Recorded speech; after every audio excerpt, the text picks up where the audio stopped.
Albánské rodiny utíkají z bídy a překračují hranice do Jugoslávie. Dostávají majetky srbských kolonistů, kterým Tito zakázal po válce návrat. To vše pod hesly o vzájemném bratrství a jednotě národů.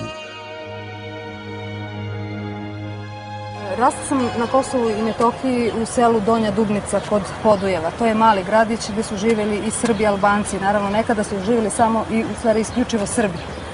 Prvi komšija pored moje kuće u tom selu došao je direktno iz Albanije i tadašnje rukovodstvo oblasnog SUP-a Priština mu je kupilo imanje kao neku vrstu pomoći jer su oni izbjegli kao emigranti iz susedne Albanije.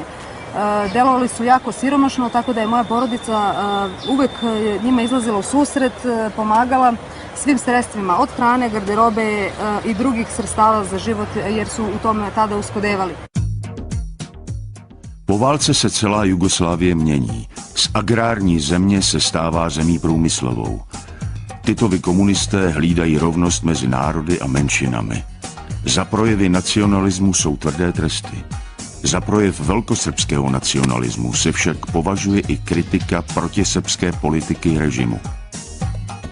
Albánci na Kosovu získávají nevídaná práva. Jejich hospodářský i kulturní život je bohatší než v mateřské zemi. Mají vlastní školy, včetně vlastní univerzity, svůj rozhlas, později televizi. Albánské rodiny mají daleko větší počet dětí a demografické složení se začíná na Kosovu výrazně měnit.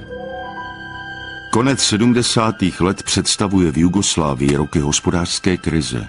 Na albánskou menšinu dopadá snad nejvíce. Nízké vzdělání a malá znalost jazyků jim brání odejít za prací. A na Kosovu práce není. Albánským rodinám, které mají většinou velký počet dětí, se nedostává bydlení. Cena půdy na Kosovu jde do nereálných výšek. Međutim, odnosi su se pogoršali 80. godina kada je taj komšija koji je došao iz Albanije, Albanac, znači direktno je živeo pored moje kuće, on i njegova supruga su izašli na ulicu i počeli da proteruju moje starije sestre, rekavši im da moraju da odu za Srbiju jer je taj deo Kosova i Metohije, zapravo celo Kosovo i Metohije, Albanija. Znači to je bilo negde 80. godina. Ovdje su bili 200 srpskih kuća, sada su svega 5. Sve je to otišlo od terora, od pritiska. Živim na ovom imanju koje vredi 2 milijarde. Pre pola sata bio je jedan Albanac, ucenjuje da mi kupi zemlju, sve to i stoku i krave i sve.